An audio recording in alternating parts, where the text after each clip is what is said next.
Good evening. For those new here, my name is Father Joseph Swaden. I've worked in Orthodox apologetics since 1998 and I'm the founder of NFTU, True Orthodox and Ecumenical News, since 2004.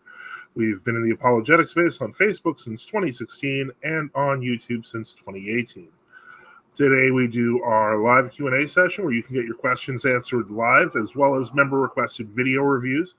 So let's get started. And as always, if you want to ask a question or jump on stream, just click the link in the top of the chat. Okay, and as always, we're going to get started with our opening comments to see what everyone's saying at the beginning here. And Christ is risen. And Father Antonios, truly is risen, Father. Truly is risen. Good evening to everyone on the show as well. This is me saying call in live. You can click on the link at the top of the chat. Good evening. How are you? How are you, Father? It's been okay. That's more in the chat. How are you all tonight? Well, pretty good, thank God. Doing better than I deserve. Seasoned. That's a good way of describing it. I feel pretty seasoned today. Okay, glad to hear so. Glory to God, indeed. Well, thanks. Okay, a lot of people are saying hello and everyone, and so there's a lot going on there. Good, looking forward. Christ is risen. Truly is risen. Good evening. Good evening, godless what? Tell Fred to watch his mouth. All right, not anyone here, I hope. Good to see you, Father. What's for supper tonight, Father? I'm sure if Father wants to talk about dinner, he will probably come on and do so, as anyone can do just by clicking on the link at the top of the chat.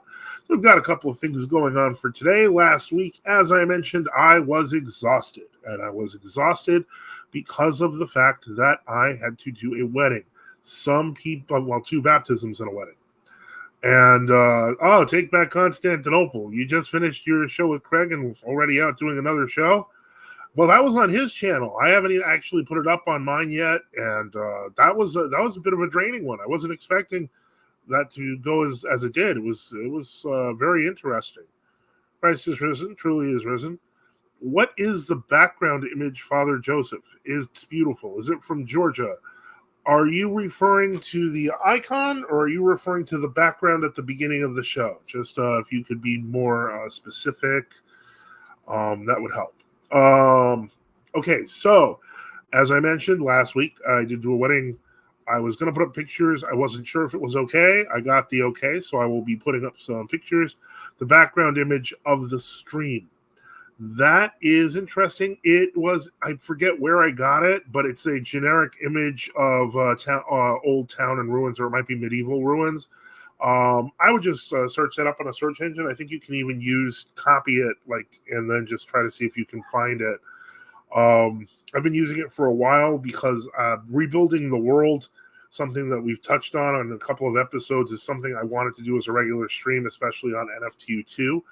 To kind of branch off where we get to talk about things like technology, diet, daily life in this interesting future of ours.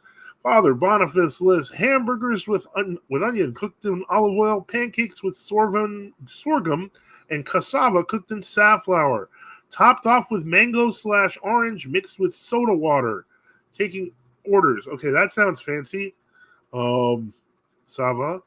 You got it from clip art on Microsoft Word. No, I didn't. I don't use Microsoft products. I used Outlook, but I haven't used a Microsoft standalone product in years. You can't steal my question for Father Boniface. He tried, though. Okay. Anyway, so we'll get to the picture. I don't know. Okay, I have two things. I got an interesting question from Truth Be Told yesterday, which I said I would answer either today or tomorrow, which really deals with the crux and difficulties of determining who is the Orthodox. Okay, hot theological topic. Let's discuss the soul of Samuel and the Witch of Endor. Is that really a hot theological topic? Who is talking about that? Okay. Allergies. Oh gosh. Yeah. So, I don't know. Should I go with the question first, or should I go with the wedding pics first? I don't know. He has been he has been interacting with us more lately. He discovered the horrifying reality that the books of Father Seraphim have been posthumously edited. And so that led him to another and much more important question.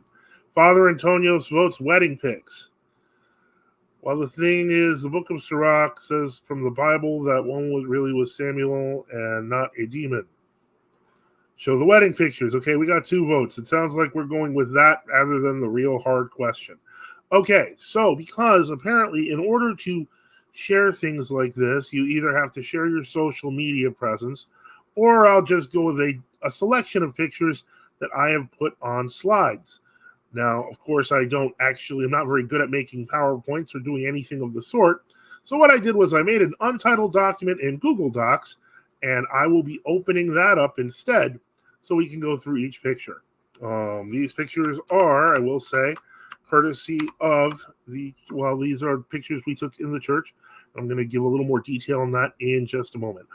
No, I'm definitely going to do both. It was just a question of what I do first. So here's a picture of the happy couple after the wedding was completed, and we move on. And this is the leftmost corner of the church. It's on the Theotokos side, and this is mom, dad, and baby. And then this was a picture at the entrance of the church where I'm starting the service and the readings. A lot of people were outside and inside. We were just getting started there, so this is before the crowning. People said that I matched the rug. That seems to be the case. Not on purpose. I had no idea what the color of the rug was. This is a beautiful church. It is not my church. This is the Church of Christ the Savior in Sugar Notch, Pennsylvania, a church that was originally, if I remember correctly, blessed by St. Philaret of New York, and then Metropolitan Loris before the Union. They kind of stayed with, I think they were with them until, I want to say about 3 or 4 years ago. They have a priest. From what I understand, he's a nice Ukrainian priest. I don't know anything about him. But they were very nice and kind in letting us use the church, and we were very happy. The bride and groom were very happy, and there you go. Okay, let me see here. Okay. I refuse to use any Microsoft product. Also, I made a Google Doc. Yes, I keep 2 Google products specifically, Google Drive and Google Maps. And one is for domestic tranquility, and the other one is frankly because I have not seen any decent slide generators online that don't cost money. I don't like Google, and I mentioned I do also have an Outlook account, so I have a Microsoft product, but I don't use a standalone Microsoft product, and I don't recommend it. Are these people in the Metropolitan? Yes, they are. Very good. They let you use the church building. Kindest people on earth, Roman and Basil. Wonderful people there. Got nothing but love for them. So in any case, I do realize that, there's some questions about my loyalty to, I guess you could say, these dangerous brands. Personally, I keep them at arm's length. YouTube, for those of you who have forgotten, is also a Google product. So, wonder who the priest is. He looks very familiar. Yeah, he does. That guy, I heard it was his first time. I don't want to say he nailed it. He was all right.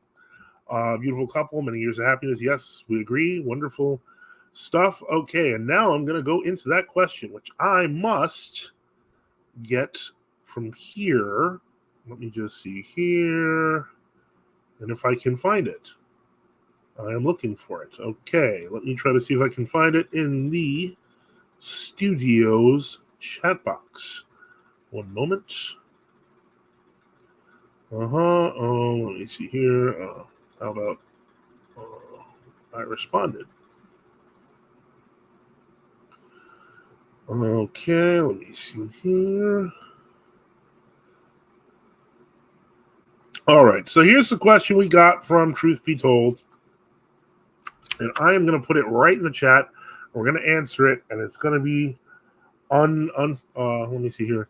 Yeah, that priest did look familiar. I think I met him. He looks like he might own a vicious man-eater of a dog. The dog is like 2 feet long. It's not a very big dog. It's a adorable little dog. But yeah, she does bite a lot. And so, okay.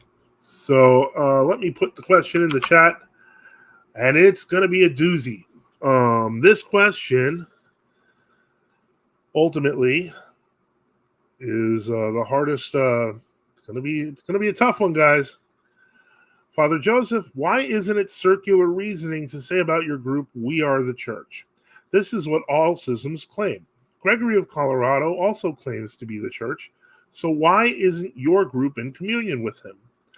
How can you have so many true churches, quote unquote, not in communion with each other? These groups lack organic and corporate unity. There is only one church. This is that's probably the most valid criticism, I would say, that people from outside true orthodoxy have about true orthodoxy. And unfortunately, the worst response is usually the most popular, which is, oh, it's not that bad. Just our people are the true church. And the problem with that is that almost always they know of other true Orthodox outside of their communion, but it's better not to talk about it. And what ends up happening is it creates a distorted picture in the convert's mind once he finds out the truth. The simple reality is the correct answer is to say that there has to be a standard as to what the church is. Because if we were to apply this logic universally to say that all schisms claim that we are the church, this would mean that nobody can claim that they are the church. It simply follows. We have to have a standard for saying how we can say we are the church. And the simple reality is the standard of the Orthodox Church has historically been that it has held to the councils, fathers, and teachings of the fathers and saints of the church for the past 2,000 years. That is the only consistent presentation that you can have. Once you say that, however, it then falls upon each party. You know, we can use either the Vincentian canon, we can use the Irenaean canon of the apostolic succession, the scriptures, and the creed of the church, along with the Vincentian canon, and we can come to the conclusion that there are very few churches that fit the criterion of the one true church. Every Protestant church fails automatically. All that's really left in the abstract are, Roman Catholics, Orthodox, Anglicans, and Orientals of various types and shades. Because at the very least, they all make a claim to these positions, and they all claim apostolic succession. That said, there are historical problems that you will run into over time. And so what it comes down to is, in the midst of worldwide ecumenism and syncretism and Sergianism, the churches that do not follow this are within the Orthodox Church. I think that once we start getting into divisions, it will become increasingly silly. People will pit Greeks against Russians against Romanians, even though they can do that in World Orthodoxy. It doesn't make any sense. And then when you flip it over into the interjurisdictional divisions, intrajurisdictional divisions in Greece or in Russia, it looks increasingly petty and, frankly, in some cases, uncanonical. That said, are people doing petty things and at times uncanonical things while still under the blessing of their bishops, still within the church? I would argue that yes, that canonical abuses are bad. I don't know that automatically removes you from the church. I don't think that's a valid proposition. Part of the reason that Gregory of Colorado's position is untenable is that, frankly, he truly does believe he is, and those under him are, the Orthodox Church on earth, and nobody else is. He does not believe I am Orthodox. He believes I'm a faker. He does not believe any of our synods are Orthodox. He believes they're faking it. And they have largely, over the past 4 decades, returned the favor. So he has gotten to a point, with Gregory of Colorado specifically, where he simply has no one left to be in communion with. because he's burned every single bridge. Can he repair that? Absolutely. Will he? Absolutely not. And that is, for lack of a better word, how do I put this? It's his own fault, unfortunately. Let me get to some comments on that, because I know that this is going to lead to some more interesting things. Adorable does rhyme with abominable. I'm not sure, what is that a reference? Oh, okay, my dog, I guess. Okay. Yeah, Saul consulting the Witch of Endor, comparative to Hillary Clinton consulting with Gandhi and Eleanor Roosevelt. No, I'm just going to leave it at that. I needed steel toes when I was at Airs. I'm very sorry about the dog. That's great. Well, I would say Hillary is closer to the witch than Saul. Yeah, true. Monophysites aren't all even in communion with each other. The Malaccarans aren't in communion with anyone. Yeah, that's very true. I wasn't saying that they're all in communion. I was simply giving out major groupings. And Anglicans, well, we all know about that. Well, yeah, and that was one of the things that I had issue with Cartoon Man, is that he didn't understand that the reason that the Anglican Orthodox dialogues of the 17th and 18th century largely ended in failure is because the Orthodox became keenly aware that they were talking to some Anglicans, but those Anglicans were not representing all Anglicans, because no one can represent all Anglicans. Father, is it true that heresy is the only valid reason to break communion with your bishop? Well, I would say that that's the only valid reason to break communion with your bishop, but not, like, for example, remember that, even though lay people are communing with their, bishop through their, reception of the mysteries, receiving at another church does not, like, break you from communion with another true Orthodox bishop that hasn't been, like, condemned, etc. So I would say this, like, for example, it's the only valid reason to break communion with your bishop. But let's say you move to the other side of the country and there's a closer true Orthodox bishop and you start going to his church. As a layperson, you are under no obligation to get a release, etc. As a clergy, you are. You have to ask a permission from your bishop to leave for another bishop. But you normally don't have this problem as a layperson.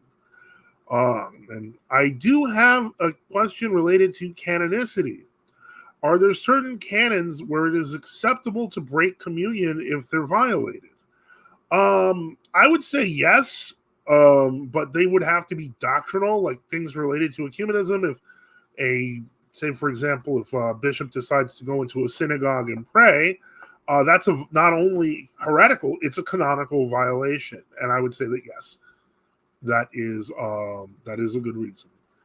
But I don't know what else, I don't know what else to call him. I mean, I could call him Bojan or Bojan, or Malaccarans have this weird document. Newly baptized have to sign. Whoever is received under them can claim Antiochian parishes in India.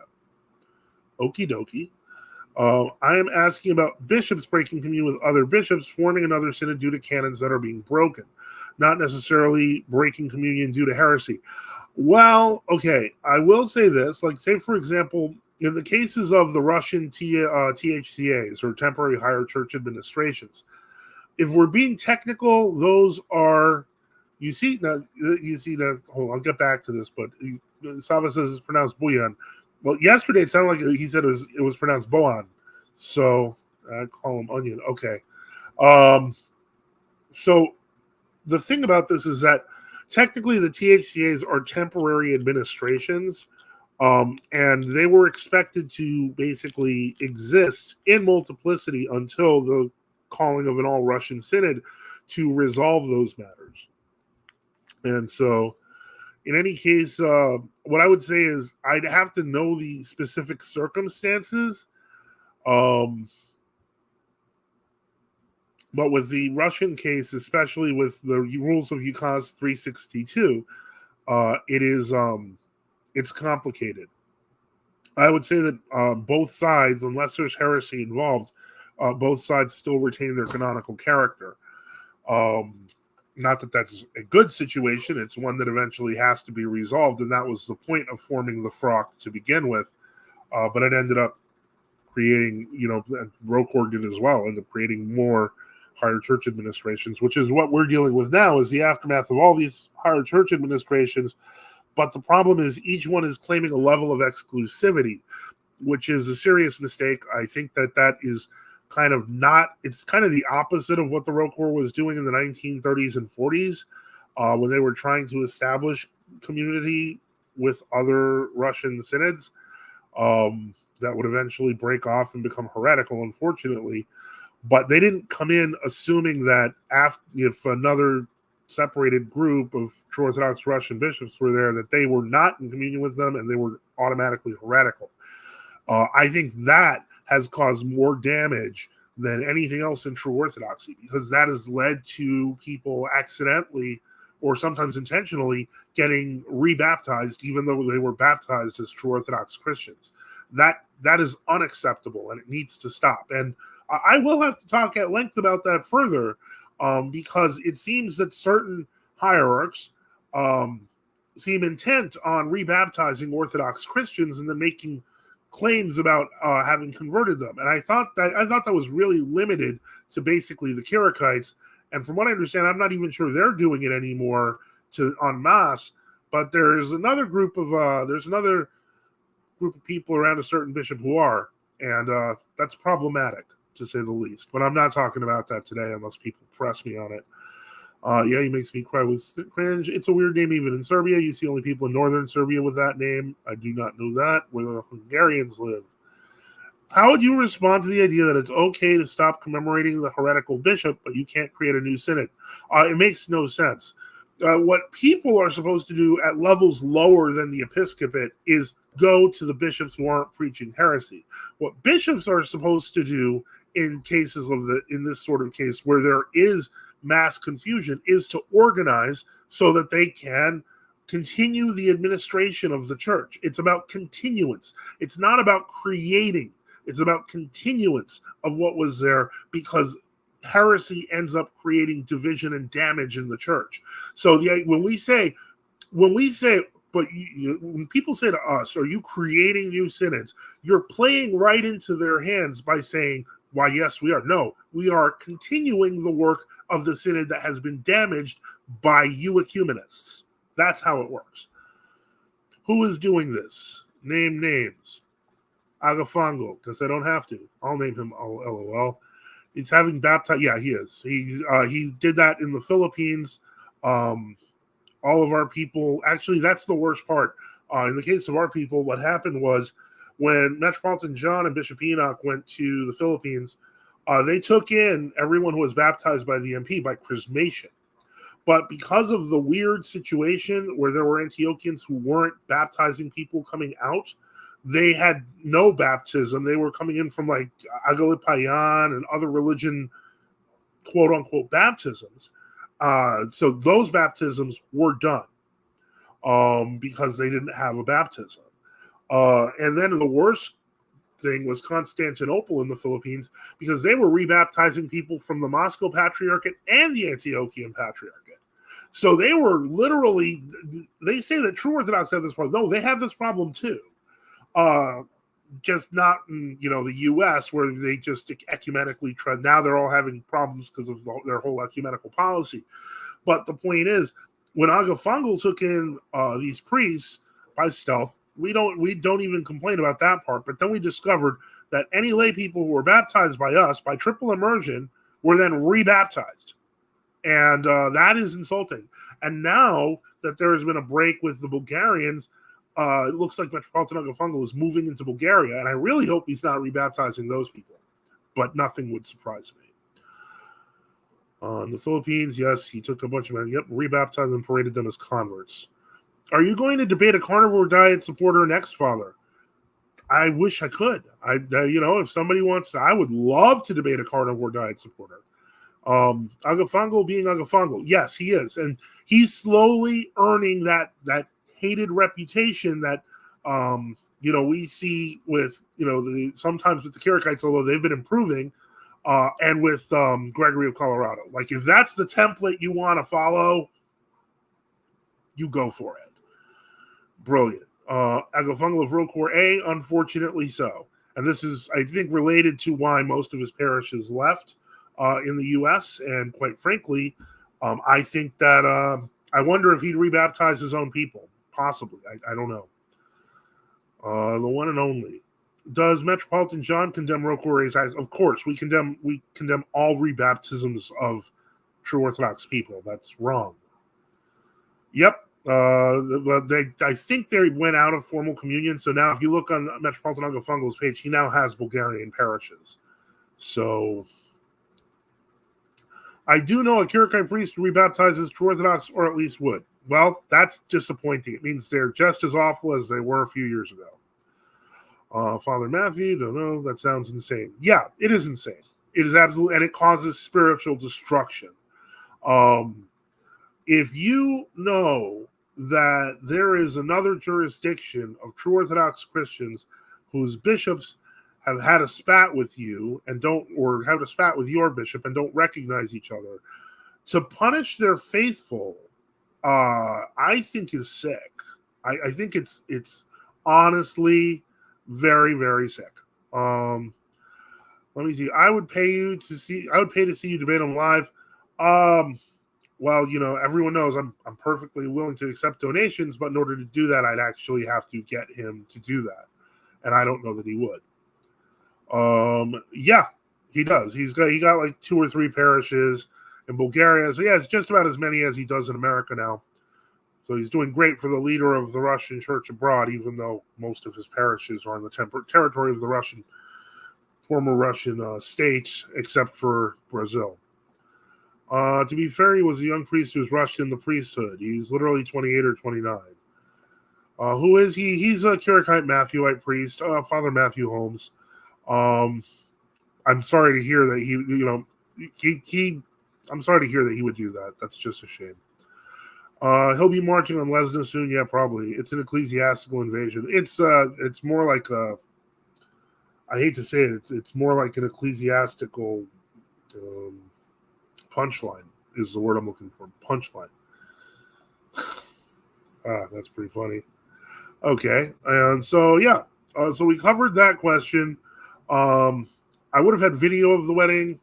Unfortunately, I didn't get to it in time. I'm not going to show that because people deserve some privacy at least. I posted more about it on the St. Afrosinos Cafe. Yes, and we highly recommend. What's it called? Let me see. Oh, this is the thing. Here we go. Did you see the GOCK giving relics away to the new calendars? I'm the GOCK. I'm curious about it. They didn't give them away. I posted more about it on the St. Afrosinos Cafe. They let them borrow them. Really, thank God. Yeah, I thought one of the best points there was Father Antonio's, which is why not just have them just go visit the church where the relics are. I don't see any problem with letting random New Calendarist visitors venerate a part of their saint. Why does it have to be taken over to the New Calendarist temple? I don't think it does. Thank God indeed. So yeah, okay. So it sounds like a relic gate, as was starting to begin, is kind of over. Thankfully, before it began. So again, this is our live Q&A show. So make sure to call in live using the link at the top of the chat or ask in comments if you have comments or questions. But that is what we are doing tonight. And so are the Kyrgyz like something like ecclesiological Feniites or something? Yes. To put simply, yes. Same, unfortunately, with Gregory of Colorado, and increasingly, although he's still technically in communion with other true Orthodox churches, Agafongo of Odessa, but they're getting to that point, and I think that should be, yeah, they're just really goofy Matthewites. Yeah, that's one way of putting it. Although I really thought that Bishop Sozomenos, with his TikTok fame, started to kind of position themselves as just the most extreme, which is great. They can do that. It won't be totally correct. I will join. Okay. Obsessed with condemning everyone else over canonical infractions, but they broke canon number 1. Yeah. Let me see. St. Saba's routes were returned by the RC right before the anathemas were lifted. The World Orthodox who understood the stick doesn't work, so they go for the carrot. That move was a bit lax by that bishop. The Karakites have a bishop in Haifa who has some strange views. Is that the one in Mount Lebanon we're thinking of? Because, frankly, he's actually attracted a lot of attention among the even the Antiochians. Apparently, Patriarch John had been recently complaining about the old calendarists, and I was sitting here like, what old calendarists are around him? But apparently, it seems that Karakite bishop over there has in fact like attracted a following. And I mean, I hate to say it, but it's kind of a game of last man standing. If you're in the Middle East and there's no true Orthodox around, and now there is a couple of Egglefungalites in Jerusalem, you have an open ground to gain. And from what I understand, he is in fact ethnically, I think Lebanese or Syrian. So yeah, I mean it's not, I hate to say it, it's not his fault that the Antiochian Patriarch is being a humanist and openly so, and the people are sick of it. It's not. Like, any true Orthodox synod could have gone in there, but, I mean, it's the Middle East. It's kind of trickier. As I have the picture of loving non-Matthewite elders, that is actually awesome. The one about Lebanon, he believes Paisius the Athonite is a saint and posts some strange things regarding the Coptics. Yeah, unfortunately, I think a lot of people are guilty of that in this day and age. But, I am certain that Kyrikos and Sozomenos do not believe that Paisius the Athonite is a saint. Not Paisius, but Elder Thaddeus and Elder Gabriel. Elder Gabriel, again, is one of those weird, confused cases. Elder Thaddeus' book, Thoughts Determine Our Lives, was actually pretty good. He posted a post with a Coptic icon of St. Mark and a video with a quote from Pope Shenouda. No idea what to make of that. I haven't seen it. I'm not even endorsing the man. I'm simply saying there's no other true Orthodox in the area, purportedly. So that's where people are going, and it's making Patriarch John mad. And I'm not mad at him for that. Now, is he a perfect vessel? Well, far from it. I mean, shoot, I told Gregory of Colorado years and years ago he should go to the Middle East and try that. And he thought it was funny, but he never did.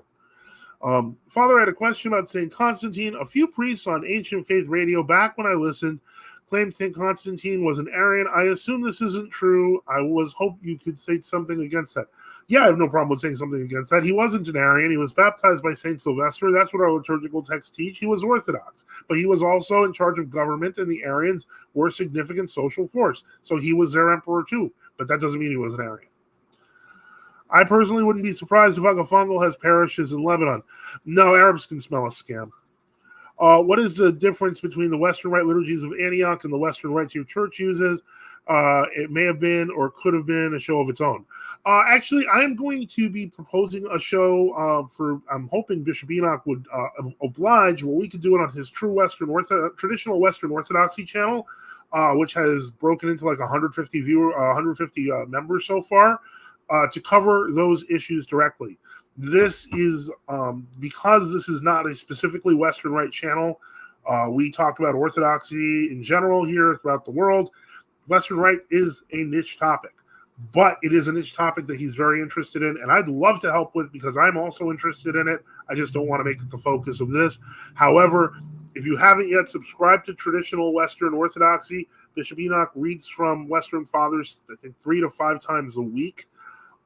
Catch him live, ask the question there, but I will pass this on to him definitely. Ironically, that's a claim created by Arians. Yes, it is. So they're supporting the Arians. Okay, I figured it was something like that, Saba. I see. Okay. Before St. Spiridon performed the miracle, I think it's possible that Constantine might have been leaning towards the Arians because of the rhetoric. He might have been swayed, but I mean, I don't know. We're talking 1,700 years later. The church believed he was Orthodox, and so if he was swayed, it didn't last. Okay, I'm going to preface this answer with, I believe I just gave a long explanation as to why I don't do Western Rite stuff on the show, because there's another channel run by Bishop Enoch where he focuses on the Western Rite. But let's answer in that spirit. Let's answer the question. I do have a Western Rite question that you may know, Father. Is the hymn Salve Regina precism or postcism? St. Noctua is traditionally accredited with writing it in the 10th century. It is precism. Not all variants and not all verbiages, but the original early stanzas are in fact precism and exist in the Mozarabic Rite as well. Great, that sounds wonderful. Father, do you think can be made an argument made for Orthodox Christians refusing to vote in order to refrain from participating in Western form of government? Yeah, I mean, technically, if we're going to be technical, nobody's obligated, at least in the United States, to vote. It's considered like a moral obligation, but it is not a legal requirement. So yeah, I think that one could construct an argument, but it's not like it would be really challenging anything that isn't already in existing U.S. law. No worries, Sabbath. So it's great. Actually, once I read, I was just afraid I saw Western Rite, and I was like, but the question was fine. It was very straightforward, easy to answer. LOL. Okay, so, yeah, so I to answer that was, I would say finally, it could be made. I just don't know why it would be. Even local government can be voted unless we're advocating for local warlords. Yeah, well, they hate to say that, but yeah, it's a moral obligation to vote for which politician will send more money to Israel. And we know the answer is all of them. So the point is that, yeah, I think really politics is only really at this point useful on a local level. You can affect local races. You can participate in local government at that level. And, the national level, I personally, of course, I do not want to be part of the problem and not part of the solution. The fact that I don't necessarily believe in national elections anymore, just like the Microsoft and Google thing, because we're on YouTube. I mean, I might still just go and vote for Trump on November or whatever. That's assuming that there is an election day, and in 3 weeks when sentencing comes down on the 11th of July, that they don't just throw him in jail or something weird. I just have no idea what is going to happen. I'll add to Brother Waz's question concerning mandatory service or conscription or other civil services you're forced to participate in. That's a more interesting question because now we're talking about direct personal involvement in what may or may not be unjust wars. Frankly, obviously, everyone signs up for selective service when they register either to vote or they do their driver's license. The question is, if, say, a draft were instituted right now, if President Ice Cream Cone and his handlers decide that they wanted to institute a draft, I would literally I would find ways for them to make it very hard to catch my son. Because as long as I'm not illegally resisting, that does not mean anything if the arms of government cannot find him. That's also not my problem if they can't find him. I am under no obligation to help them execute unjust laws. We had saints who participated in military and saints who refused. Thoughts on the Hegelian dialectic? I don't know. What is a Hegelian dialectic? Let me take a look. I don't know. I'll have some thoughts on it. I'm sure I've heard of it. I've heard of it. The Hegelian dialectic is a philosophical method developed by Georg William Friedrich Hegel, a German philosopher, to understand and explain the development of ideas, concepts, and historical events. It is a process of thesis, antithesis, and synthesis, where a thesis, an idea or concept, is opposed by an antithesis, its opposite or contradiction, through a higher level of understanding or synthesis. Okay. Is there anything useful to this thing? I mean, I don't understand, like, what's the point of it? I just, okay. Heliocentrism, geocentrism, Heliocentrism. Okay. All right, so I'm guessing that heliocentrism is the thesis. Geocentrism is the antithesis. That would make heliocentrism the synthesis. Yeah, okay. I'm giving problem, reaction, solution. Yeah, except solutions don't often work as problem, reaction, and then solution. Sometimes the reaction is the solution. I'm not a big fan. Not a big fan of it.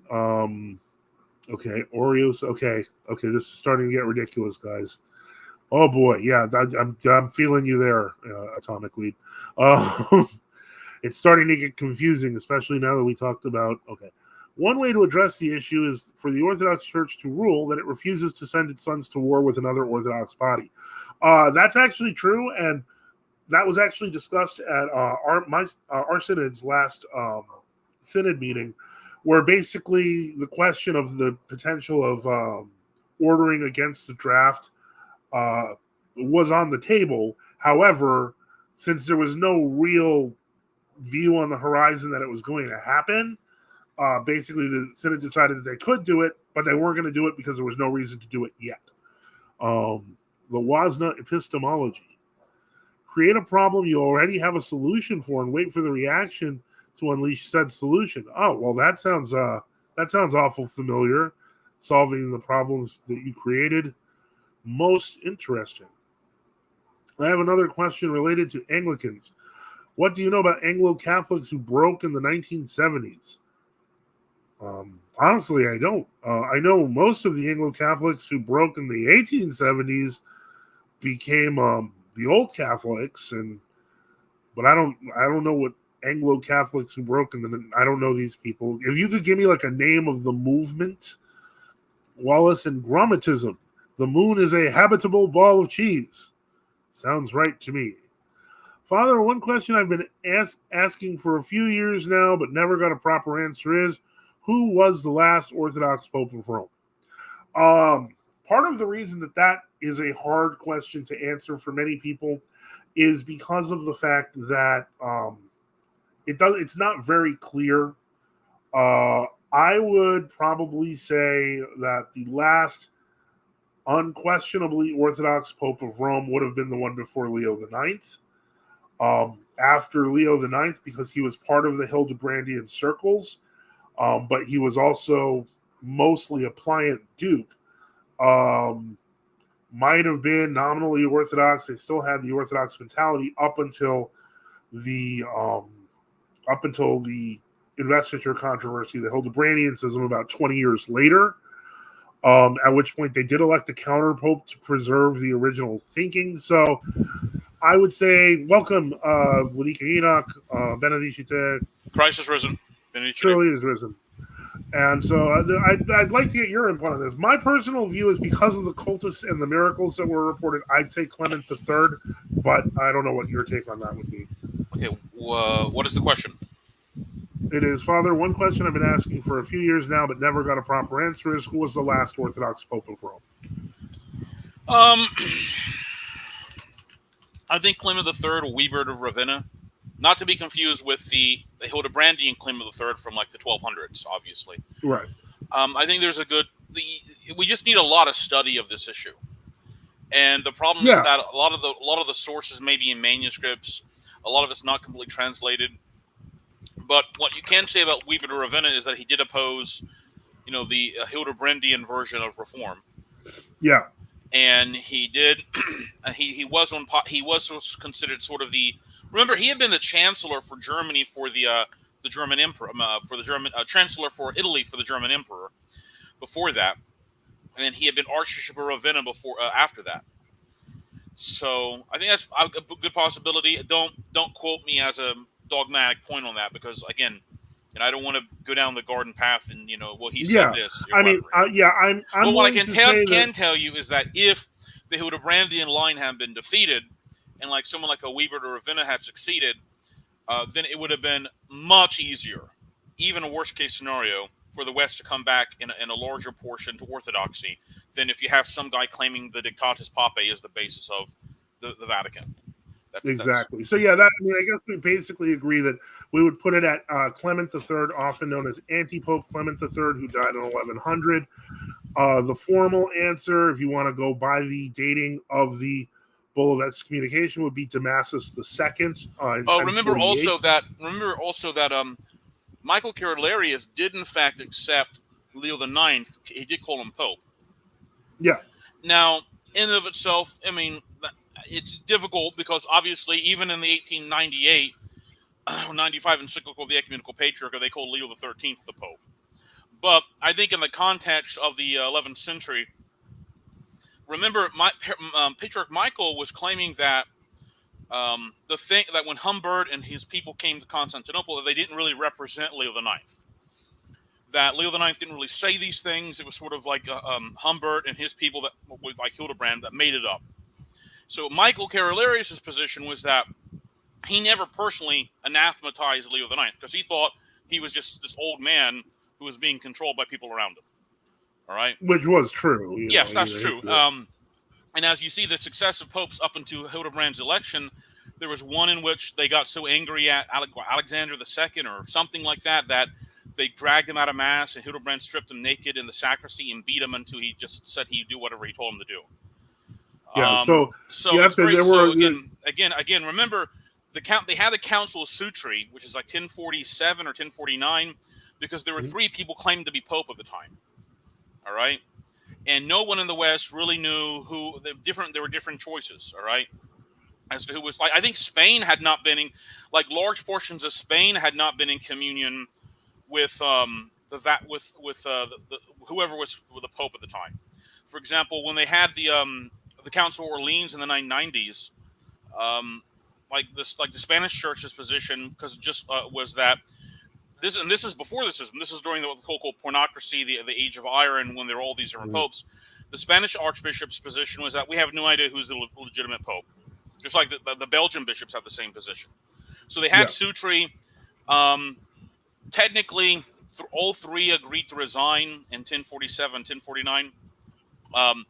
However, Benedict X, or the one who claimed to be Benedict IX or 10th, I can't remember, he basically said he was coerced and he never resigned. And in fact, a lot of the English bishops recognized at the time of the Norman Conquest recognized him as the Pope.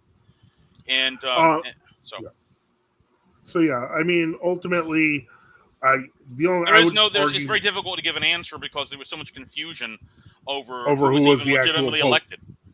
And that was among the people then. Yes. So let me see here. All right, there's more stuff about the Anglo-Catholics in this case. Denialism, the earth doesn't exist.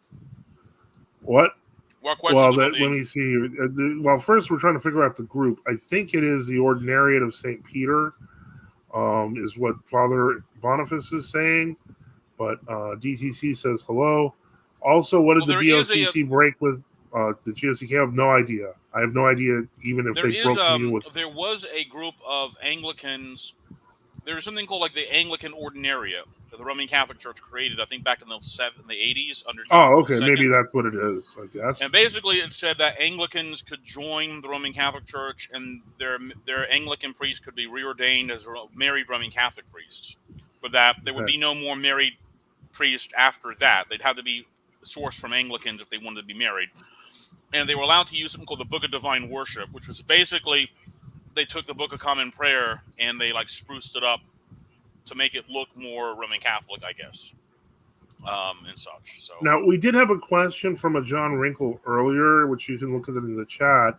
And I was thinking that would be a good idea. Well, I was thinking that would be a good idea for your channel, as opposed to for here, because it's mostly about the differences between Antioch's Western Rite and our Western Rite. And I was like, that's not really this channel. That should be on Bishop Enoch's channel. I don't know if that's an idea for your channel. I'd love to come on for that. Oh, sure. I mean, we've had several programs on this. We've done it before, but yeah, but people do like to hear different takes on it later, I guess. We just use pre-schism Western Rite. We don't use anything that's post-schism and that has post-schism devotions, post-schism saints. We don't accept Thomas Aquinas. We don't accept the Sacred Heart.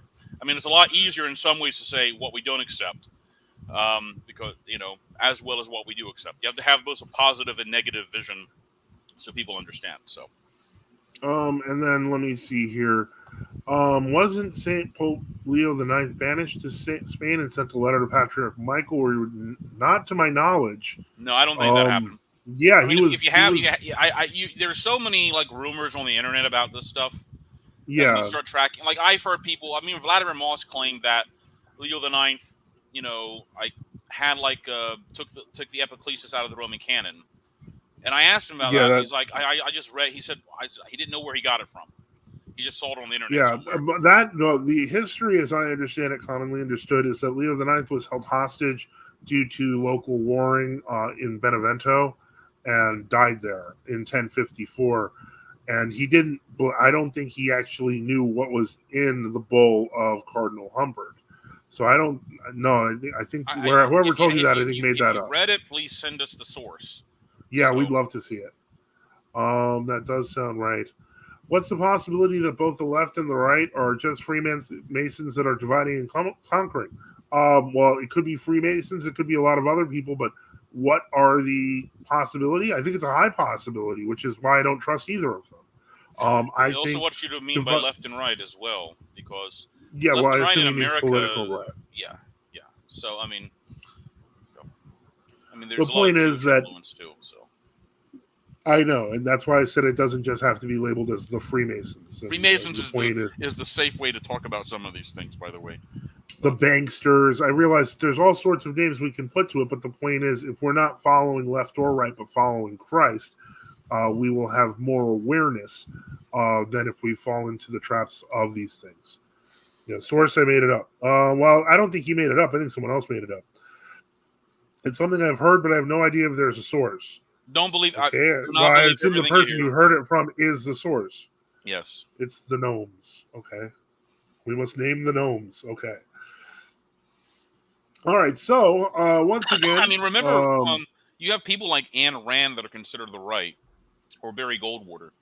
And these were like truly despicable people. Like Barry Goldwater, he was so-called Mr. Conservative. He wrote a book about that, Conscience of a Conservative, but he was like really rabidly pro-abortion. He had his daughter have an abortion when she was like 18 in the 1950s. His wife was on the board of Planned Parenthood. Ayn Rand was this crazed Russian ex-immigrant Jewish lady who was like had affairs with dozens of people. Right, she was running some sort of perverted cult. Yeah, I know. And then this other Jewish libertarian was enemies with her called Murray Rothbard. He wrote a play called Mozart with a Red. I mean, there was absolute insanity in the post 1940s period, because nobody knew what was allowable, because no one wanted to be obviously accused of being a Nazi. All right, so the idea was that what is supposed to be the right at that point? What does it even mean? Yeah. So Orthodox Waza says, similar to how reader Vladimir Moss wrote in one of his articles on anathema, that since it takes only two bishops to make another bishop, then it takes only two bishops to excommunicate another bishop. I'm seeing some things that he's writing about the structure of canonical trials concerning bishops to be so risible, because this reader of Vladimir Moss is one of the most educated true Orthodox people in the world. To flagrantly ignore the canons with such claims, I don't know his motivation, and I don't see a good reason for it. Well, when I mentioned Leo IX point, I wasn't trying to attack him. I'm just saying I've heard people say the same thing, that he did this or he did that. Okay. And I'm saying Puerto Ricans. You really have to stick to what is the evidence, the primary source evidence you have at the time. Because if you start going away from that, I've done that and made mistakes, so I'm always cautious about it. So, yeah, so I'm just going through some of the chats here. Okay, and Rand. We must open the gates for the Uruks. I don't even know what that is. Who is John Galt? Okay, we don't. And her fiction wasn't even. It was really boring. It was her fiction was painful. It was difficult to get through the hundreds of pages. I couldn't do it. Atlas Shrugged. The only explanation I had after I read Atlas Shrugged, which was back in my long time ago, just out of high school days, was after reading that size of a book, I then discovered that Ayn Rand was Russian, and I was like, aha. So she's going with the stereotype Russian novelist, but this is degenerate. It's not fun to read. It's really boring, and there's a lot of unnecessary. And the thing that got me the worst of it was the romance novel descriptions. I felt like I was reading, like at times, like one of those smut texts that people buy in the supermarket for $1.99. That old, boomer ladies buy to entertain themselves. And by and large, Randians, the Ayn Randians, they're rabid ultra Zionists, like to the point where they say just kill all the Palestinians. I mean, that's what you get from what's his name, Peter. Leonard Peikoff. I can't quite remember the guy who's the head of it now. Leonard Peikoff, yeah, he was the head of her organization. An interesting topic to talk about: spiritism and occultism. We could devote a whole show to it. I tried to, man. I read Ayn Rand years ago. Complete waste of time. I hate to say it, but I ultimately agree. And it's the same spirit. And many, even though they're the Mises Institute supposedly, you still get the same attitude from some of them, where they write articles about how Ebenezer Scrooge was right. And giving money to charity is wrong. Just the Ebenezer Scrooge was right. Like that part where Scrooge is asked to donate money, and he says, "Won't there workhouses and don't my taxes go to charity to government?" Yeah, it programs? just reminds me of. It reminds me of. I don't know if you remember Mad Magazine, but they used to have this thing where they'd have like the pop quiz. And the answer would have to be like you think you got the right answer, but it's always a wrong answer, and it's supposed to be hilariously wrong. Like it says like who freed the slaves, and then the answer is Gloria Steinem, implying that women are slaves. But then it got to the movie quote: "Greed is good," which, as you know, is from the movie Wall Street. But then the quote is from Ayn Rand. So it's just it's kind of funny. But remember, so even a figure like they'll oftentimes mention Ludwig von Mises as sort of kind of a proto-opposition to her. But remember, you read Mises' book, Liberalism, his other book called Socialism, which obviously he's against socialism. He's for classical liberalism because that's what he really was, kind of a proto-libertarian. But he has very mocking passages attacking Christ in that book, in both those books. He just complete, you can tell he's saying, well, apparently the Savior didn't understand, it's very evident how he's writing it and what he's saying. So almost all of these sort of people who came out of the libertarian movement in Europe, and even in America, remember Jefferson was a deist, and he cut up the Bible. You had a lot of that for a very long time.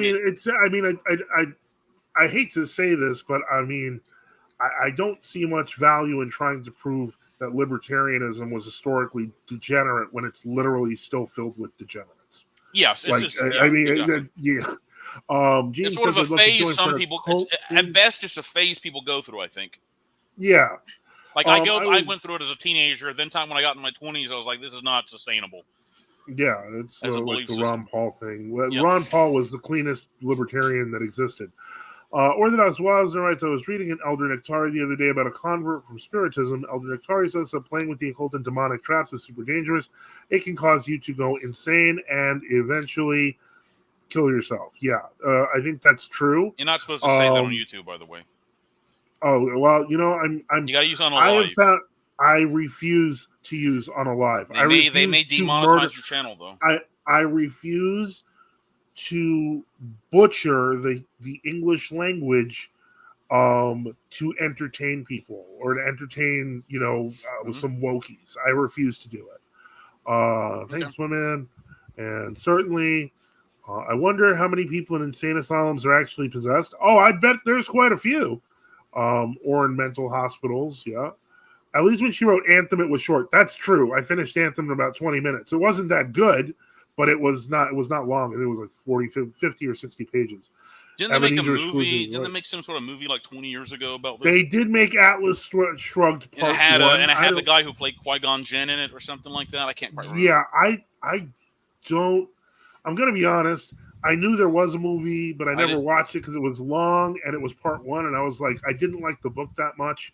I'm not sure I ever want to see this. I think I read the Wikipedia synopsis. And really, that's sort of what movies, I do. That's all you have to do. Movies, I just read synopsis. So yeah, I mean, I will watch. Sometimes I read the wiki and I'm like, that I have to watch this movie. And then most of the time I read the wiki and I'm like, I'm glad I didn't watch that movie.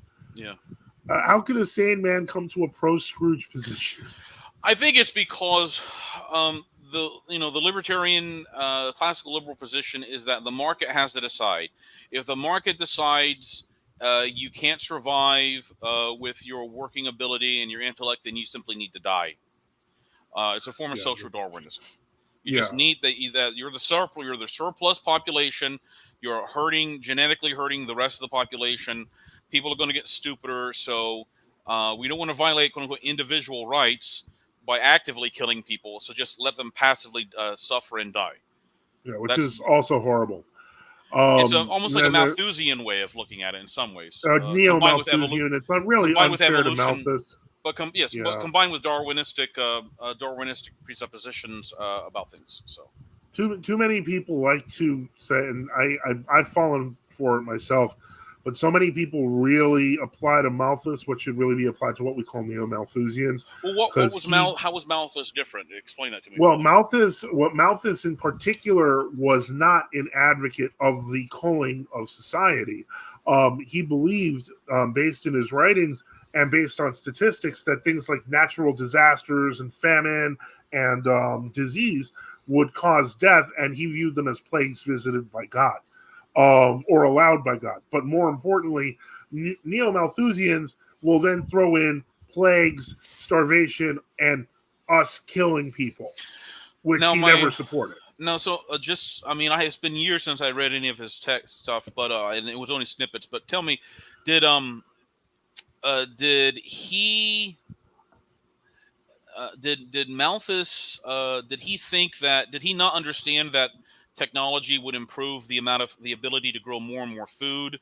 Because he seemed to think that there would be a geometrical rise in population, but an arithmetical rise in Right. food production. Is that correct, or is that something Well, later attributed to him? no, yeah, he did take that into account, but what his main argument was that overpopulation solves itself in areas that are heavily congested, like metropolitan areas.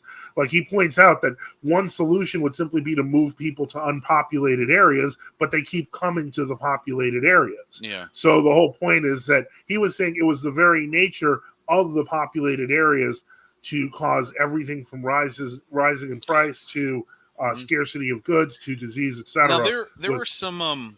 I remember in the mid 19th century and the late 19th century, there was they as urbanization became bigger and bigger. One of the things they noticed was that birth rates declined even in the 19th century in urbanized areas. Mm-hmm. And it wasn't necessarily due to people using birth control or any of that, or even health issues. There was something about the stress created. And there's some studies about this now. Almost a stress that was created in when people are congested together, that does affect the human body, and people don't have as many children. So I don't, anyway. I didn't know if that was All right, so let's continue. Okay, there are people who put way worse names in the X was right category. Yes, we are aware. Thoughts on paleoconservatism? It seems like Orthodox are clinging to that. Some Orthodox are clinging to that political camp. Yeah, well, that's the old Chronicles position that them and Pat Buchanan created in the 80s. And there's a lot of people who still hold to that. I mean, again, I don't think that. I mean, they could be part of a political solution locally. There's there's no movement like that. It simply has never taken. Yeah, it's just not doesn't. It's not any political power. So yeah, and so what y'all are saying is worldly wisdom is silly and useless. Yes, basically that's always what has been said. Ayn Rand also inspired the X-Men villain Apocalypse because he was intended to be a critique of social Darwinism. Oh. I believe that. It would not surprise me. Rothbard as well said a lot of quote-based things, but also said you could starve your children if you wanted to. Yeah, he was a monstrous figure as well. He was radically pro-abortion to the point where Walter Block had this like weird position called evictionism, and so like they were both Jewish economists who were libertarians, and Walter Block's still alive, and he said something like, "Well, the evidence shows that this is a living person in the womb, but that the law should be once the technology gets to the point where you can have children like evicted from the womb at an earlier point, you can." But Rothbard's like, no. There's no obligation on the mother to allow the baby to live. She can just kill it if she wants to. And he also believed as like well. you could torture people in police stations, but you could only get in trouble if they were guilty. Because if they were innocent, if they were guilty, they deserve the torture. But if they're innocent, Okay. that's It's that still idea. terrible, but Yeah. So Blue Hills writes, Tiny Tim should have pulled himself by the bootstraps. Yep, exactly. That's pretty funny. Based in Father Joseph killed. I saw a video where someone said commit toaster bath instead of the bad word. I will use commit toaster bath rather than say unalive. LOL. I'm going to start adding that phrase into my daily vocabulary and see if anyone catches on. Toaster bath. Last week, Bladika Enoch was talking about Prometheus, and now we're talking about the Star Wars guy. Perhaps. Anselm of Canterbury's dialogue on the fall of the devil makes an interesting point. Satan must have believed something like the Universalist heresy. The reason I mentioned the Star Wars guy is that's the picture that who was it? I don't even. He's some Irish actor. See, my mind when I'm trying to think of movies and popular stuff, I'm just thinking in something I saw in a commercial at somebody's house and trying to put it together. So, yeah. and starting right, so. Okay. Thoughts on HARP? If world powers have the capability to alter weather patterns, how does this work in the conjunction with the sovereignty of God and nature? Well, first off, weather modification is already violating nature to some degree. For everything that we do to modify the weather, whether it be the chemtrails, whether it's using HARP to create earthquakes, cloud seeding, which is technology as old as the late 1800s, it all comes at a price, because what ends up happening is that we don't live in closed biomes or what's the word I am looking for? Biospheres. So the point is, if you alter something in a part of the system, it will affect other parts of the system elsewhere that people don't take into account. They're playing God, but they don't realize how much destruction they could actually be causing, and oftentimes are. Correct, Malthus had a false assertion that food production would remain linear, ultimately debunked because the Green Revolution was a thing. That is true. However, Malthus' solution however, was ultimately to remove populations to other areas, not to allow their destruction. But even if food production had remained linear, his solution would have worked. And even though we do have the Green Revolution, now we have situations where we have food deserts. Because, yes, we're able to produce a lot more vegetation, but that doesn't mean we're able to transport it. And we're seeing all the logistical problems that come with it. It seems like Neo-Malthusian was exemplified by the work Might is Right, accredited to Ragnar Redbeard. I'm assuming that's a joke, because if it's not, I don't even want to know. I think Richard Williamson was right when he said Buchanan's problem was that he believed in the system. Well, Buchanan is a politician, and that's absolutely true. Yeah, the system itself is the system. Do you think John Bunyan's Pilgrim's Progress is a good book? Can it be baptized like Unseen Warfare? I mean, what are your thoughts on that, Vladika? Vladika? I'm sorry, I'm eating at the same time, and I'm muting the. I'm eating my dinner, and I'm muting right now. Okay. I've read Pilgrim's. I'm sorry, I've read Pilgrim's Progress years ago, because when I was 18, I used to read C.S. Lewis, and he recommended it. It was just simply an allegory for John Bunyan's view of how a Christian should live life. Obviously, there are parts about it that would be anti-orthodox, because a lot of anti-Roman Catholic material in it would also be contrary to orthodoxy. Not all of it. So, I mean, you could, if you want to do that, I don't know. I mean, you might as well just rewrite it and write your own allegory. So I'd say it's not worth the time, to be honest, to do that.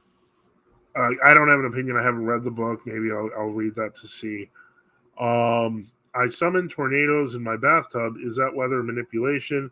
That is not a joke question, by the way. Well, you're not actually summoning a tornado or a hurricane. You're creating a vortex in a bathroom is a closed system, whereas outdoor weather is not. No, because filling your bathtub is not a weather effect. That is correct. The only thing green about nuclear energy is uranium. Well, yeah, but thorium would work well, and we just ignored thorium because we can't make it into a weapon. You can create tornadoes with a leaf blower, a humidifier, and a filled bathtub. Father Boniface, welcome. Price is risen.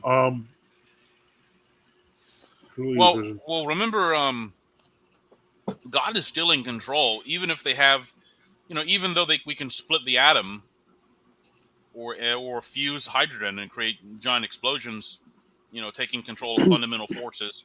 That doesn't mean God isn't in control of the situation. The Lord is simply tolerating man's manipulation of parts of the physical world. And so. Yeah, and let me see here. It's an old science experiment thing. What is Vladika Enoch's dinner tonight? Okay, now they're asking about your dinner. I was eating some lettuce and onions and things like that. Oh, okay. So vegetables. Yeah. Okay. Apparently, they use the Great Lakes as coolers for nuclear waste contained in concrete. That's pretty awful. It's just a science experiment. Doesn't have much of an effect outside your bathtub. Then they transport the cooled uranium to the burial mounds for the waste. Well, I mean, once it's, they can reprocess all this stuff. This is the problem. They shut down what is this really? Okay, they can reprocess all that material. By the way, they don't need to store it. They just shut down the reprocessing program in the late 70s and early 80s, and they're way behind on it. So, wow. And they also have America's nuclear infrastructure is like decaying. Like you're dealing with reactors that are 60 years old. They refuse to build these like generation 3.5 reactors, or to do any. It's just like the railroad tracks. The whole country's rotting to pieces. Yeah, well, I think it's sad that if they could repurpose the waste, then they don't. That just shows very little. Because there are certain nuclear reactor designs they have where you can put the nuclear waste. You can put the nuclear waste in there, and it can be burned up in power generation. Okay. Just make sure to keep the toaster away from the bathtub. Yep. The machine lies as peace all to Christian priests, NFTU, Orthodox News and Apologetics. Greetings, machine lies. Christ is risen. Glad to see you watching. Nuclear waste is cleaner than coal power plant waste. Yeah, it is. You can reload gun ammo with depleted uranium. Well, that's not the right depleted uranium shells, but that's not the ideal form of nuclear waste recycling they should be doing. Okay. Concrete is a pretty good containment for radioactive material. The original sarcophagus at Chernobyl did last about 30 years before they built the new aluminum one. Short of using lead, concrete, and aluminum are your best bet. Short of using lead, concrete and aluminum are your best bet, especially for low radiological. The problem with these technologies is these are not. Remember, they were able to build nuclear power plants because, first off, in the 50s and late 40s and 50s, they were actually insurance firms which did actuarial studies, and they determined that because of the designs, and they simply it wasn't. No insurance company would insure nuclear reactors. All right, so the federal government had to give the loans to build all this technology. And I think there are laws like you couldn't. Hello, Bodika?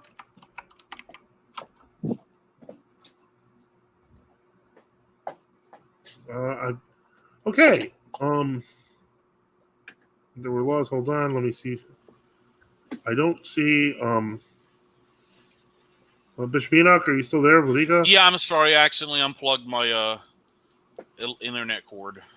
Oh, okay. Only point is these are the types of technologies that you have to have, like monitor. You have to have a lot of investment in, and they will work in the long run. But these are simply not short-term, investments, and that's what people want. They want stuff that you can build, and then everything will be fine after 2 years. These are technologies you have to look after for 30 to 40 to 50 year periods, and you have to have programs to do that. You can't do that on a base of a democratic system where every 4 years the election can change. You have to have programs. What's happening. Okay, so predictions for the upcoming election. I don't know if anyone wants to try to even take that question. Predictions for the upcoming election. Okay. I don't know if anyone. Someone has their mic on reverb. I think Father Boniface has his. How's it going, Father? Mic on reverb. Father Boniface has. Hold on. Father? Pardon me? Oh, there you are. How's it going? Good, good. All right. Hanging in there. That's good to hear. I don't know if anyone wants to take this question about predictions for the upcoming election. I predict social disorder. Okay. Yeah, and more of it. Yep. Yep. That's More. that's Donald Trump, his campaign should be Make America Sick Again. oh boy. I'm not going there. Let me see. Who are you voting for? Antichrist or Antichrist? I think Antichrist might win. Blue Hill says Soviets used mobile power plants using autonomous reactors, and they worked really well in isolated villages. The only problem concerning them came about when some villagers used them as heaters. They're talking about radiometric or radio. They're like radio batteries, radiological power sources, and such. Okay. That they weren't necessarily the same as standard nuclear reactors and such, but that's still dangerous. Yeah, I mean, they were. Yeah, so. I haven't had a chance to say this enough. Well, let me see here. Some uranium around here somewhere. Radiological material is not as dangerous as some people make it out to be. All right. Okay. And it was one casualty, as far as I recall. 5-second delay. Father Boniface spitting facts. Facts, no printer. Okay. If more people did the nuclear Boy Scout, personal nuclear reactors might take off. No. I'm not even sure. I noted that was a disaster. Okay. Let's get off the nuclear. I mean, for only so much Orthodox apologists we can speculate from our knowledge of Wikipedia and National Geographic articles about nuclear power. So exactly. So I'm going to jump in with a shameless request for money. Support the channel. We need your help. Support us by subscribing or donating at nftu.net, on GiveSendGo, or on Odyssey. We, as you can see from our About section, do accept crypto. And frankly, we could use your help. It's there's quite a few bills that are piling up. June is getting crazy. I'm just about to start. I've sent out testing batches, so I'm getting feedback on the incense. I'm hoping that will also help with things. But in any case, whatever you can do to our listeners, I just ask if this has been helpful to you, if you can pass it on, that'd be great. And we do accept super chats, and basically I just thought I'd throw that out there. Let me see here. So we're getting towards the hour and a half mark on our broadcast. Let me see here. I'm going to put up a 15-minute warning. That means we have 15 minutes for questions. Any questions that come after 10:07 Eastern, 15 minutes. We're gonna skip to the next stream or the next show. And then we're going to close. We're going to end the show with the comments closed for final thoughts. So with that in mind, you have been asked. I'm not going to talk about any more nuclear stuff, guys. So I'm skipping those last couple of things. I will give that one to Tikon there. Father Vladika, would you mind sharing your personal thoughts on C.S. Lewis's overall work? Is his entire incompatible with orthodoxy? I would assume his fiction is safe. Well, obviously, his book Mere Christianity basically tries to argue for sort of this lowest common denominator understanding of Christianity, and he had it because he was in the Church of England. He had an inherently ecumenistic understanding of what Christian doctrine was. So it's really not safe. At least some of his works, I think, like the book The Abolition of Man he wrote, had some good points. Mere Christianity had some good points when it wasn't trying to be ecumenistic. I mean, it was, but I'd say if you read his material, you have to understand you're reading that of an Anglican who was very much did not like the Orthodox and Roman Catholic positions at the time, that they were the true churches. He kind of had this view of the branch theory that everybody who was who believed in Christ and the Trinity and the Apostles' Creed was part of the church or something like that. And that was very damaging. to it just contributed to the overall ecumenistic movement. Now, his fiction, the Chronicles of Narnia.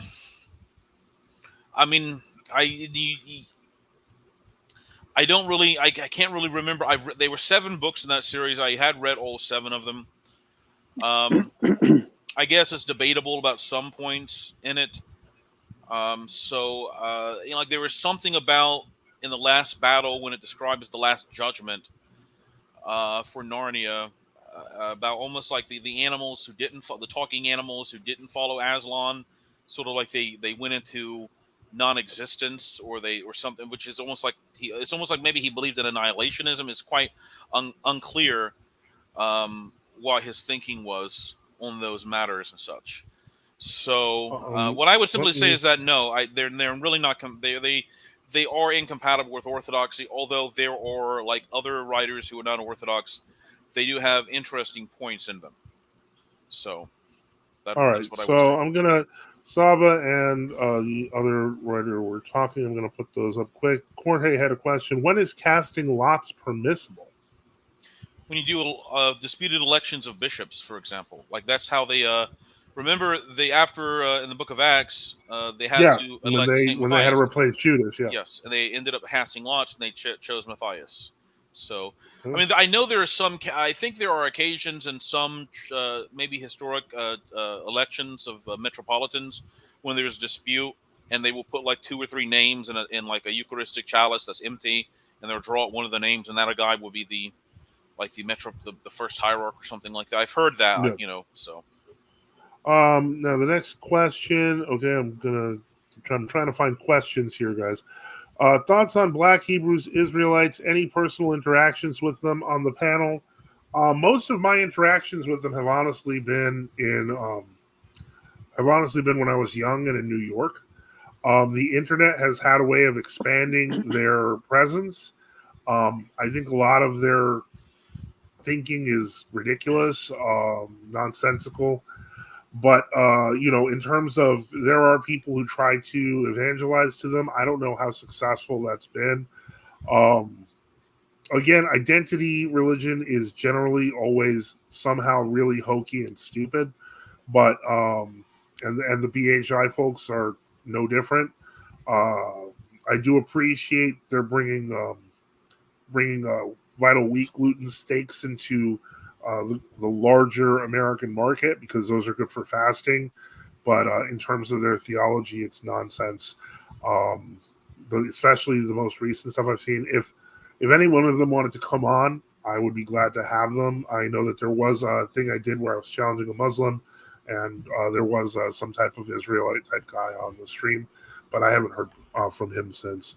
I've dealt with him. I've dealt with him in the Ybor City. They're in Ybor City? Wow. Well, they had a table set out there on one of the main streets there, and they would yell at people going by, especially if you're a woman not dressed well. I mean, yeah. And so, but they are very dangerous. They come dressed in their military gear, and they look like they're ready to rumble. And they'll cuss out people royally, or I just trying to remember. I was actually with an evangelistic group, which was Roman Catholic, when my journey through the St. Paul Street Evangelistic Association. But I basically preach the gospel. But I'm telling you, they're nasty. And do you remember? Where was it when that Roman Catholic young man was charged up at the Capitol? That wasn't January 6th, was it? It was before that. That was the something school, the Saint Xavier School incident. They got in his face and they started screaming at him. Remember that? Yeah, and so then, some of those guys were the Black Hebrew group, and so they were harassing people like crazy, and so. They're very, very dangerous people. Now, here's, obviously, if the roles were reversed point, right? I mean, I can't imagine. I mean, maybe there are. Maybe are there like white identity groups that scream at people in the streets and carry about guns and threaten to Well, kill? I mean, does that happen? In Mulberry, down here, not too far from me, you had that one church that would protest the funerals of American soldiers. Oh, the That's Westboro Baptist. That's Westboro Baptist, though. Yeah, I don't no, think they're not no. white identity. They're too.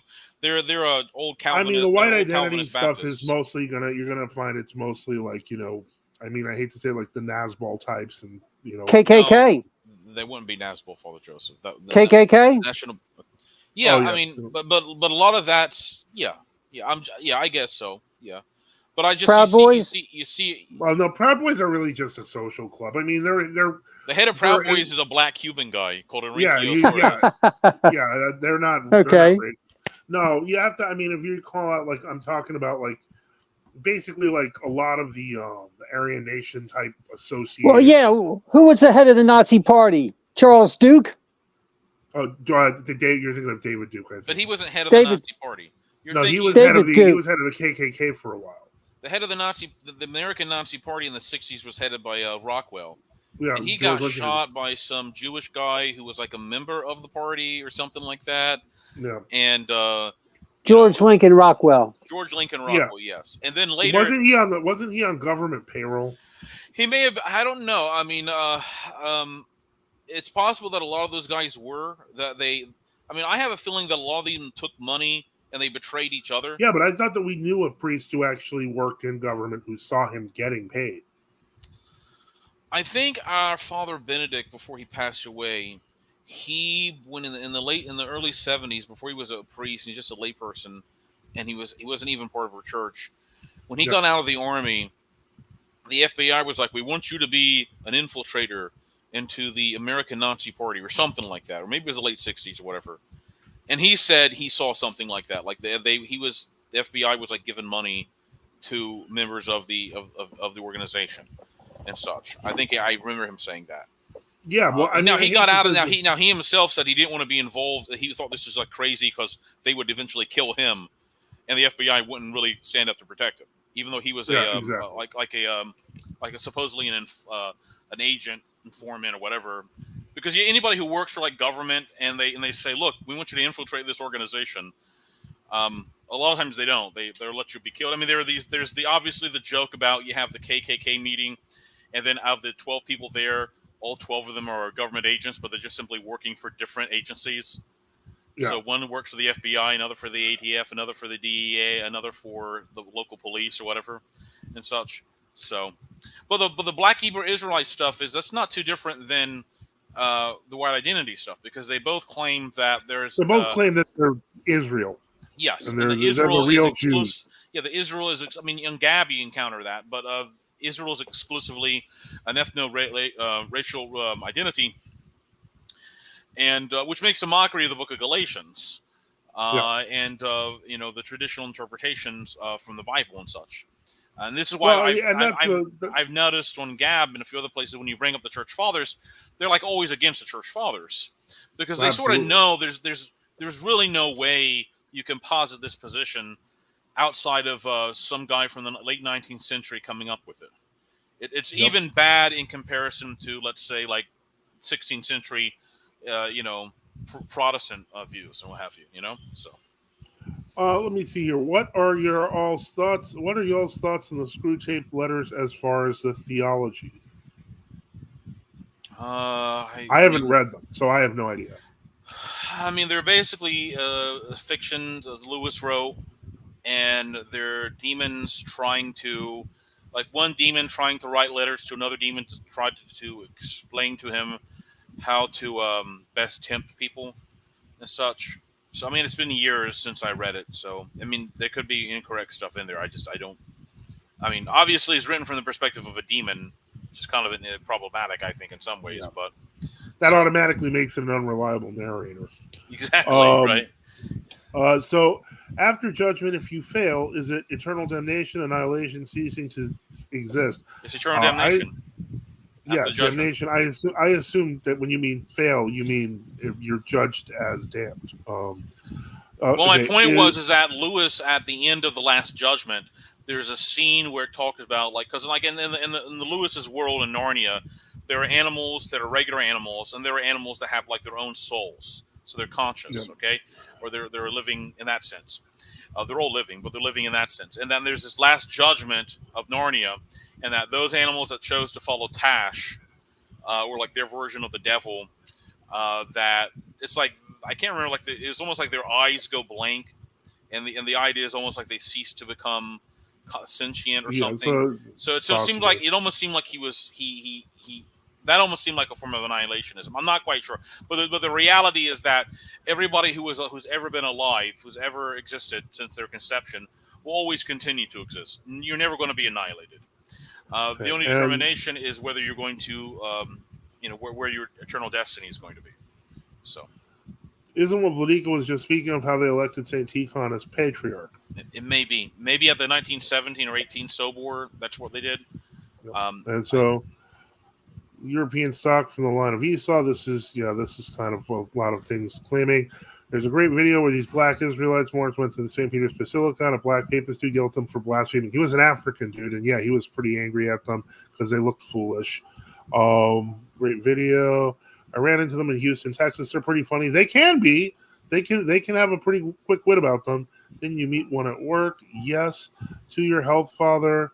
Black Muslims and Nation of Islam members are equally as ridiculous. Islam has treated black people much worse than Christians, so their justification was null. That is true. A lot of them are black nationalists. Yakub. Father Bladika bless. Can you speak about this upcoming merge between Papists and World Orthodox combining? I don't think that's going to happen. God bless you. I don't either. I think it's just going to stay the way it is. I think that what's going to happen over the years and decades is that the reality of this informal, on the ground communion that's happening among World Orthodox and Papists in many places is just going to become normalized over the decades. So that by 2050, I don't think you're going to have nearly as there's not going to really be much antagonism, because remember. I think people are mistaken if they think Bartholomew is looking for like a uniate deal where he's going to be directly. Yeah, I think that's not how they're conceiving it. They're conceiving this situation as one in which there are multiple independent churches that have different doctrines, but they're all somehow part of the one church. Well, one of the things that I have to point out is because it's part of the reason that they keep pushing this narrative of an upcoming union next year, that I don't believe it. Because I believe they know as well as I do that the ecumenical program that they're running has a much longer thought process and timeline, and that this sort of stuff has happened before. I think what's going to happen is, honestly, they're going to get people hyped up about this supposed union, and then when that union doesn't happen, they can be like, see, guys, you had nothing to worry about, even though their celebrations and the ecumenism continues on, and people become dumbed down. They're thinking in terms of like 50 to 100 years. 50 to 100 year increments. That's how they think. They're thinking in terms of generations as opposed to years. They're not in any need to have a particular rush to again, it's going to be a gradual, it's not going to be a merger where patriarch let's say the world exists and the judgment hasn't happened and it's the year 2100. I doubt it's going to be a situation where a patriarch, so Bartholomew, whoever's his successor, is going to be setting and taking orders from the Pope or vice versa. You're going to have more or less a situation where they go to each other's churches and they, have some sort of concelebration. This assumes that both those organizations exist in the form. Yeah, you're right. If exactly, and for already known 76 years, the Vatican. You could be dealing with a situation where World Orthodoxy is just completely disintegrated. And at that point, and you can. And Roman Catholicism has likewise disintegrated into. Arguably, Roman Catholicism has already disintegrated into different groups since the 60s and 70s. Well, it could get to the point where like the Vatican is seen as like some sort of religious theme park, and that would be sad, but unfortunately, that's the reality. It would be entertaining. Yeah, all theme parks are. Right. Okay, so now I'm putting up questions and comments closed because we're going to get to the last questions that we have. So any questions after 10:08, I am not taking until the next show. Remind me, by the way, the next show, because I may not remember that unless there's some big ones. But we have a few questions left and comments. So I used to run into them in the streets of Manhattan along the 90s when I used to roam the streets back in the day. They were more comical to me than anything else. That's how we felt about them too. Christian identity. Yeah, they're the black version of the Christian identity groups. That's exactly what they are. Do you think it's possible that when this actually happens, when Mount Athos separate from the EP and perhaps the Fremite monasteries in the USA and Canada, maybe no, none of this is happening. That is the fantasy they're selling you. It's not real. We started the stream with Westboro, and now we're talking about it near the end. I don't remember talking about it at the beginning.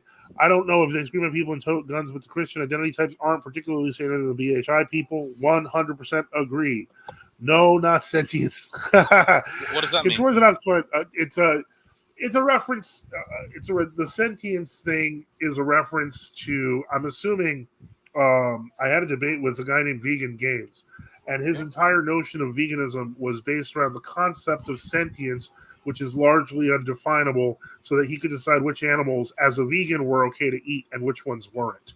And it made people really upset. Can Orthodox find hermitages or skeets to join on the Holy Mountain anymore, or is that not really an option? No, there's St. Anna's Skeet and another one, but you'd have to ask. Esphigmenos was the big one. Well, the skeets, I think, was mentioned because Esphigmenos is under assault, but St. Anna's still exists, and there's one or two others and a few other independent little like huts. European stock will be given to us to rule over one day. I don't know what you're talking about. Old Esphigmenos and St. Anna's Skeet are still Orthodox, correct? That's right. Okay, the World Orthodox have plotted and schemed for 100 years already. They can plot for another 100 years. But again, are they going to be around like we think in 100 years? Because as we have seen since 2018-19, that whole facade has massively cracked. Right, we have no idea. We have to prepare with the tools that we have to prepare for our own futures as well as we can, and for our posterity. The simple reality is, for good or ill, basically we're given a taste of what the elites plan for the future, what they planned for 2050, and what they've now accelerated to 2030. And unfortunately, people like the Patriarch of Constantinople are involved in that. I mean, however, you have declining Greek church. For example, let's say a church attendance rates in Greece. All right, they're basically declining every single year because more people die. Not enough people are going back to church. That's going to have major impact. I mean, I think like 20% of the population of Greece goes to church at this point. Romania, and how many of them are true Orthodox? Well, 15% of the population is, and so it could be. I think we probably have sizable more percentage-wise people that go to church percentage-wise, but we'll see. So in any case, I'm gonna go ahead and head out, Father Joseph. I have a killer headache. I'm sorry. Okay, that's fine. All right, Christ is risen. Truly is risen. So yeah, it's unfortunately, I mean, you can make the argument that they plot for another 100 years, but the reality is, their long-range plans include depopulation. But if you're not part of their plans and you are populating, then their plans will be irrelevant to you once their peoples and groups that follow them are depopulated, deracinated, they're gone. That's kind of when it ends. Father, your thoughts? Well, he's like, the church just needs to be the counterculture and raise up its people and really insulate themselves from the culture that's out there. Homeschool, self-sufficiency, off the grid as much as you can, and follow the Lord in orthodoxy. And and just be in a lot of prayer, because the world is crumbling all around you, but keep your head above water by staying out of that cesspool. Exactly. The church has seen the collapse of civilizations many times in history. This is no different, unless it's the end. But if it's the end, there's nothing you can do about it. So you live through it. We go to church, we build, we raise our children, we build our church, and our institutions, and our institutions, not the system's institutions, and we continue on the way it's always been.